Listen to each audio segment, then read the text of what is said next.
Hello, welcome to Global Business. I am Imewori Uhemohai.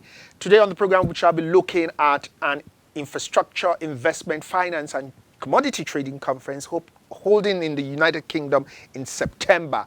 It's for Africa. It talks about unleashing Africa's investment potential. We've been talking about Africa's investment potential, looking at opportunities. And of course, we'll have John Adelola of UKALD. He'll be with us on our talking point and looking at what exactly this conference is all about and why you should attend, of course. Cinema Productions is one of the partners that are organizing this conference. And so we'll be looking at how you and I will be there in the United Kingdom in September.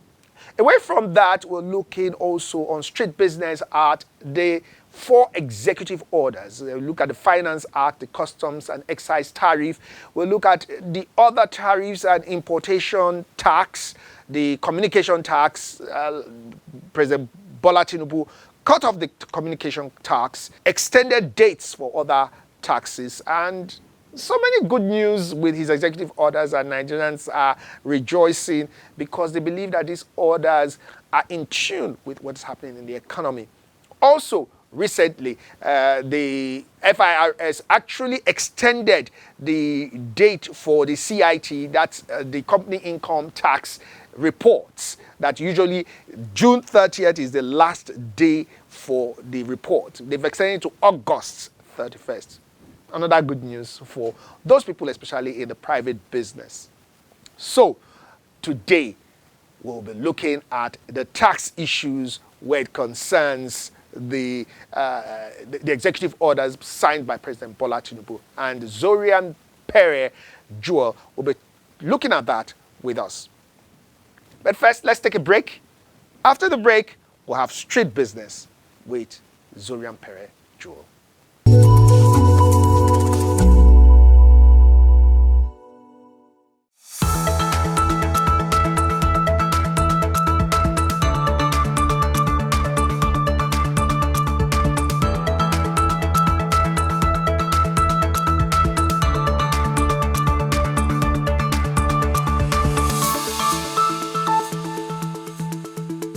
Nigeria's oil sector may see between $18 and $20 billion worth of investment as oil companies try to restart previously abandoned projects and also quicken the pace on delayed projects due to improved terms. This statement was made by one of the division head of the state oil firm, Bala Wunti, head of Nigerian Petroleum Investment Company, NAPIMS, in remarks made at an oil conference in Abuja, said projects like Agbami Gas and ExxonMobil's Owowo field, among others, have seen renewed commitments from investors. On top of that, we all know the Owowo project, which Exxon has put in the freezer, has been unfreezed courtesy of the PIA and the removal of PSC. Put all this together, we see an outlook of between this year and next year of somewhere in the neighborhood of between $18 billion and $20 billion, Wunti said. Last August, the Nigerian National Petroleum Company (NNPC) Limited signed a contract extension with its international oil companies partners for 5 major oil blocks. This also improved terms for agreements such as the Production Sharing Agreement, Dispute Settlement Agreement, Settlement Repayment Agreement, and Escrow Agreement. These efforts to remove barriers to investments, it seems, are crystallizing into new investments as about 20 oil rigs are said to be in the production. According to Gbenga Komolafe, the chief executive of the Nigerian Upstream Regulatory Commission (NUPRC), he said the commission had rolled out the regulation on measurement, the first of its kind since oil was discovered, to stem losses from oil production. By the time we implement the regulations, the ultimate objective is to actually monitor production on a real-time basis, he said. With 133 million multidimensional poor people, representing over 60% of Nigerians' population, the country would typically be considered a viable location for innovations that would help more people create wealth and escape poverty. Almost every direction one looks in Nigeria, like most parts of Africa, are bedeviled with countless challenges, which ideally should lend themselves to solutions that will solve those problems while creating wealth. Nigeria is ripe for investment in many places. We have many problems to solve. Adekunle Hassan, founder CEO, Somi Tech Computing Limited, said in a previous interview, Nigeria is full of problems, and that means it is full of opportunities as well. Tech doesn't just power finance, it can power so many other areas over the years. The star attraction of funding in the African startup ecosystem, and especially in Nigeria, has been fintech. No matter whose data is being examined, fintech has the top destination for investment in recent years. For 2022, Brita Bridges estimated that Africa's startup raised $5.4 billion in over 975 deals, and more than one-third of this funding was captured by fintech. The African Private Capital Activity Report for 2022 also noted that out of $7.6 billion invested across 626 private capital deals, the financial sector attracted the most, getting 32%. This, it further said, was driven by investment into the sector in Nigeria. Zambia's overseas bond holders have entered into non-disclosure agreement (NDA) with the government as of Wednesday, according to 3 sources. A key step marking the beginning of formal talks to restructure over $3 billion of international bonds. The government is expected to share with some of its biggest international bond holders, members of the creditor committee, detailed information that will form the basis of debt restructuring talks as early as Wednesday, said the sources with direct knowledge, who asked not to be identified because talks are private. The move comes after Zambia, Africa's second biggest copper producer, clinched a deal with bilateral creditors such as China and the Paris Club to rework about $6.3 billion of debt in June, sending a signal that other pending national debt restructuring such as Ghana and Sri Lanka could also move forward. Iran's President Ibrahim Raisi received a red carpet welcome from Kenyan counterpart William Ruto on Wednesday as he began a 3-country tour of Africa that Tehran has touted as a new beginning in relations with the continent. Raisi's trip to Africa, which will also take him to Uganda and Zimbabwe, is the first by an Iranian president in more than a decade and represents a bid to diversify economic ties in the face of crippling US sanctions. Iran stepped up its diplomatic outreach to developing world countries after then US President Donald Trump ditched a nuclear pact in 2018 and reimposed sanctions. In June, Raisi visited 3 Latin American countries to show up support with allies also saddled with US sanctions. Iran's trade with African countries will increase to more than $2 billion this year, its foreign ministry said on Saturday, without providing a comparative figure for 2022. And that's it on Business Trends. I am Victor Anigo Nomsu.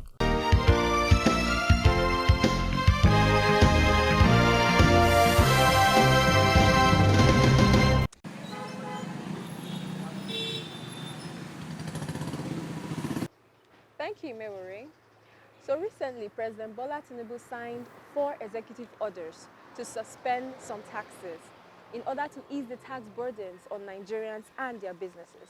This is as a result of some concerns raised by manufacturers and stakeholders with regards to the recent tax changes. So let's hear from fellow Nigerians what they think about the suspension. My name is Tijani Saidu Abubakar. I'm selling fruit at the Sahat store area 11 Garki. The tax the Tinubu suspending, we are very happy with it because it will help our business because things are getting down. People like it's not like before when they add that tax. The things are getting higher every day. A product that we are buying. If you buy today, tomorrow if you go until you add money, if you buy it. But now that they suspend it, we are very happy. It helps. It help our business. My name is Al Hassan Magaji. This removing of the tax is good because before then when they start, that thing is affect our business. But now we have started seeing the change because of the removing of the charge. My name is Emanuela Okapo, and my thought on the reduction of taxes, I think, well, is good. It's a good thing, and I think it's going to help small business owners to be able to pay, and it's going to help them save more money. So you've heard the different thoughts of individuals. How long will this implementation last? Well, let's head back to the studio with Imewere. I am Zorian Joel from the streets of Area 11, Abuja. Catch me next week on another segment of Street Business. Welcome back. So, UKALD, Cinema Productions, and other very important companies are coming together and bringing an infrastructure, investment, finance, and commodity trading conference in United Kingdom in September. And it's between September 6th and 8th. Why is it that you need to be there? Let's join our talking point where John Adelola is our guest today. It was recorded before now. So let's watch John Adelola. Thank you very much for joining us on Talking Point. And like I told you earlier on the program, we're looking at the issues of infrastructure and investment finance in Africa, and specifically for Nigeria.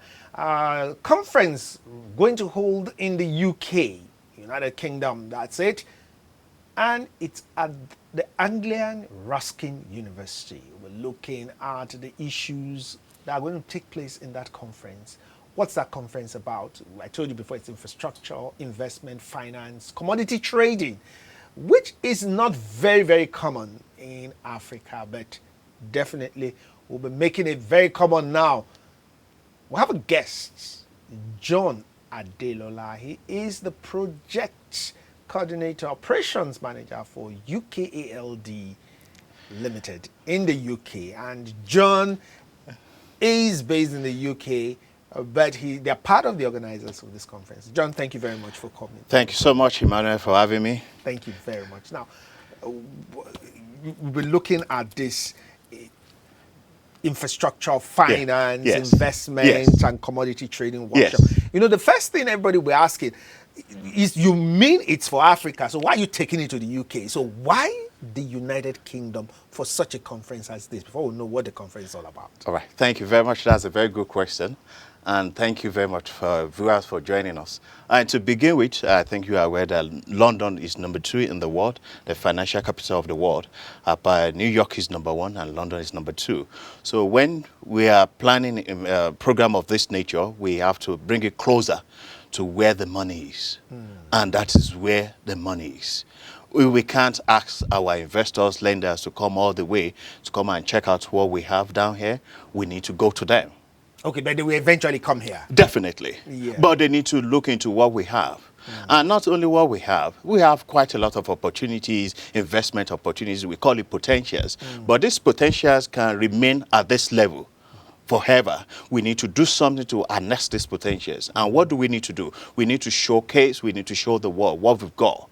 And that is the essence of having this conference. The conference is knowing how to present what we have to lenders, to investors, and presenting them in such a way they become bankable. Yeah, you see, so when you talk about that, for people who are not very knowledgeable in finance and investment, when you say something to present what you have to investors and make them bankable, what do you mean by being bankable? All right, thank you very much. It's so important. I can also give you a real life scenario of this. Back in 2016, I made a trip to Somaliland. And while in Somaliland, I saw a very big, beautiful port, very busy, and made inquiries on who invested in this area. Coincidentally, it happened to be a company that I was part of. And they said, yeah, we invested $450 million. And I said, okay, with all the risk and everything, how did you mitigate against this? And they explained to me the process and everything that was done to attract them to invest in such area. And with that in my mind, I made some series of calls to some states in Nigeria, which I will not disclose their names. And I mentioned, do you have anything on deep sea ports that this team can invest on? And they said, yes, we've got some projects. And they sent the project to us, which I forwarded to the organization. But on looking at this project, the packaging was not good enough. There's something we called risk return profile that was not addressed. Investors are not happy to invest in what they is not risk-proof, or there are no mitigating factors that will safeguard their investment. Okay, and these are the part of the things that people will be looking at this workshop, isn't it? Yes, the workshop, the guest speakers at the workshops have several years of experience. One of them, Sybil, she has worked with JP Morgan for more than 30 years, and she has acted in a position where she has to make decision on who to support. So she knows what she's doing, and she'll be in a good position to guide the participants, the delegates, on what to do to make what they have bankable.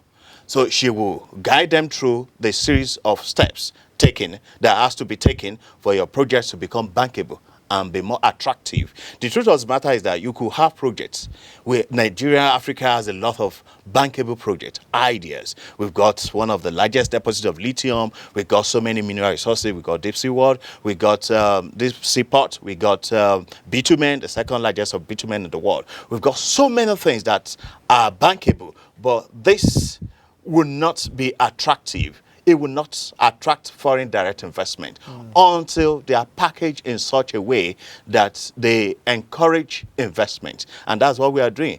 And that is the main focus of organizing this workshop. Okay, now, so when we ask this workshop, you have so many things you're doing, because I see some of the topics: understanding the viability of a project finance transaction, financial instruments, guiding principles and factors, financial analysis and modeling, risk analysis framework, overview of blended finance. So many very rich topics I see here. Yeah. So who should be attending this workshop? It's so important for chief executive officers, for governors, for chairmen of parastatals and boards, and also for director of finances, for even banks, equity firms. They have to be there. Why? Because they need to know how it should be done. They need to understand that there is a gradual shift from what we used to know in the past and what is obtainable in the current global market. For instance, if you have any project, what investor will be looking at is this, that does it have anything to do with renewable? Is this something that is green? Is this something that will help the environment? Because there is a global shift from funding projects that will contribute to the that will affect the climate, that will contribute to the greenhouse gases. There is a shift to what is renewable, what is green, what will help the environment. So we cannot be left behind. We cannot say, yes, we have crude oil, we produce 2.2 million barrels daily. We cannot say, oh, we have to bring in some elements of renewables into our project to make them more attractive to investors, because that is where the world is looking at. Okay. Yes, make it more attractive. You've talked about governors, which are chief executive of states. Yeah. We've talked about chief executive of parastatals and all that. So now, these people, they may say, okay, it's not to come and only just learn. Yeah. Is there an opportunity to meet one-on-one with some foreign investors? Yes, what we do, we have what we call side events and breakout sessions. On the side events, on the breakout sessions, there will be one-on-one meetings. And we have some people that have been registering now for the program. And what we do, once they register, we ask them which aspect, which area, what are you looking at? Okay, yeah. What kind of funding like the international conferences, they will say, what side events would you want to be part of? Yes. So once we are aware of that, we'll customize it in such a way that you could have a meeting with this, you could have a meeting with that. So we have those breakout sessions and side events that you can even explain, bring out your proposal to investors and to these lenders and tell them, oh, I need funding in this area, stuff like that. Yeah, so we do have that. You call it unleashing Africa's investment potential. Yes. Is Nigeria the only country that will be participating in this workshop? I mean, because we know that Africa is more than Nigeria. Yes. We have representatives from South Africa. As a matter of fact, one of the keynote address speaker will be the Ghanaian High Commissioner, who has volunteered to come and give keynote address in one of the itinerary scheduled for the workshop. So it's not going to be Nigeria. We have South Africa, we have Ghana, we have I think we have Rwanda representative as well. So this is an opportunity to meet and network with investors, with lenders, with experts in aspect of finance, because there are several aspects and there are several ways to access funds, and there are different types of funds. We have grants, we have equity investment, and different ones that are available. So what we are trying to do is to ensure that we create a platform where we are going to have a win-win scenario where the investors, because the honest truth is that investors are daily looking out for where they can put their money. When they see something that is, this will have a high return on investment, they will definitely put out the money. It's very funny when you say investors are looking out for where they will put their money, because in Nigeria, we are saying we are looking for the money. And you are saying the investors have the money to put it in. And it brings me to the point of where there is this fear of when investments come in for coming to a particular area. There is this fear of, let's say the business goes bad. And you say, okay, now investors are going to take over this business. There's this Chinese issue of China wanting to take over countries and all that. And we know that a lot of money is in China and United Arab Emirates. The Arab Emirates. So how are you, as facilitators of this conference, trying to mitigate against all these takeovers because businesses don't go well? Because people will say, okay, I met this investor in John's conference, and now the man wants to take over my company but it was an investment. To begin with, it's not my conference, it's Anglia Ruskin University's conference. But you are the face of the conference now. We are partners and we are in Nigeria to promote it. The honest truth is that there will be risk, and we as a nation cannot fold our hands and not do the due diligence. And we have quite a lot of roads that are bad, and these are investment potentials. We have bitumen that have been lying down for several years. We cannot say, the risk is there, yes. The possibility of taking over is there, yes. But can we say because of the risk, we allow these potentials to stay down there for the next 100 years? No. Business is risk. And we should be willing as a nation to take such risk. If we don't do anything, we will stay at the background. And 70% of the raw materials the world is using, all these raw materials are coming from Africa. 70% of them. The lithium we use on our cell phones, they're coming from Africa. Tesla is looking in the ways of Nigeria to get more lithium to do its battery. You understand what I'm saying? And we will continue to be raw materials producers until we change our mindset and open up our market. You understand what I'm saying? And part of opening up is willing to swallow and take the risk. Though contractually, we need to take extra care and caution when putting the final dots and the final signatures on it. Yes, that aspect we need to look into it. But we cannot just stay cowardly in our area. Everything will be fine. No, we need to take the bold steps and go out there and attract the funds and get things moving.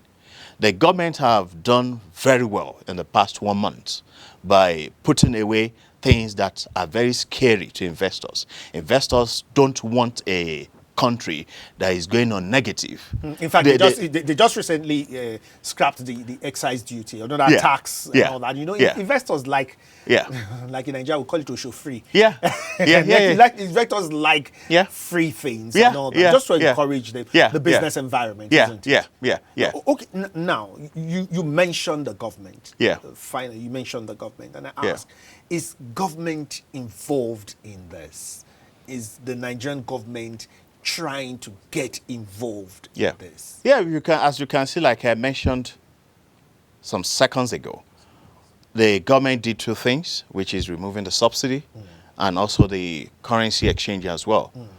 Those two things, if you check the news, you can see the influx of Bank of America, a lot of people coming in, the major oil giants, everyone meeting with the president, because such move, what he did, has opened the market that we are serious.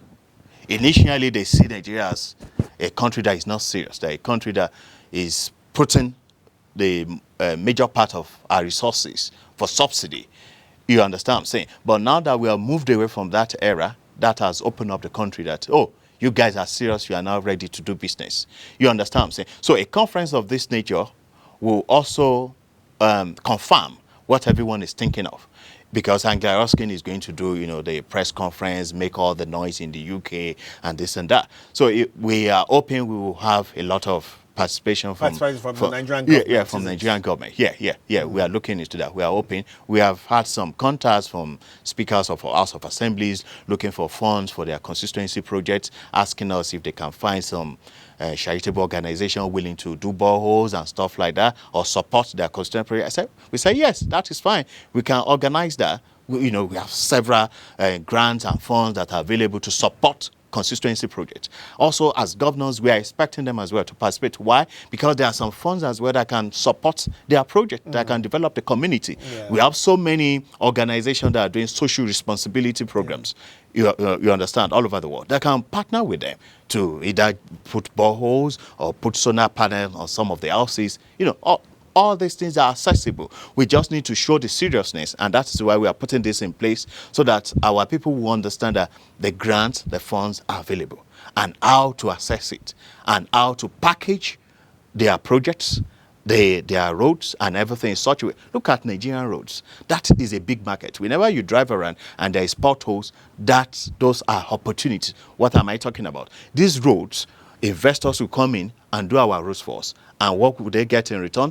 The roads, we put toll gates there. And they toll the That's roads. another issue in Nigeria, actually. Yeah. So let's not go too much into that issue, because the Nigerians are going to come for your head, asking them to pay for the roads. But thank you very much, John, for speaking with us on the proposed conference. It's a very good one. And really, you look at it, just like John had said, there's been a lot of opportunities that have been opened up by this present government, especially with the reunification of the exchange rates. Of course, we looked at also the removal of fuel subsidy. Then more so, you talk about the fact that there is the correctional centers and electricity, the liberalization of electricity. So many opportunities for investors to really come into the country and help to restructure the Nigerian economy. Thank you very much again, John. You are welcome, man. Thanks a lot for inviting me. Thanks a lot for having me. And the program continues.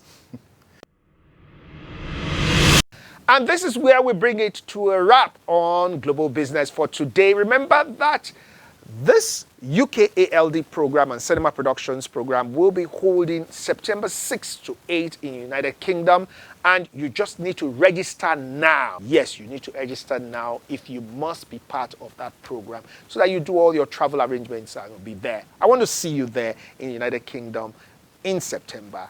That's the program. I'm Imewere Uhiemokai. For me, it's always nice doing business with you. And remember, when the business comes from Global Business, especially produced by Cinema Productions, it's always good business.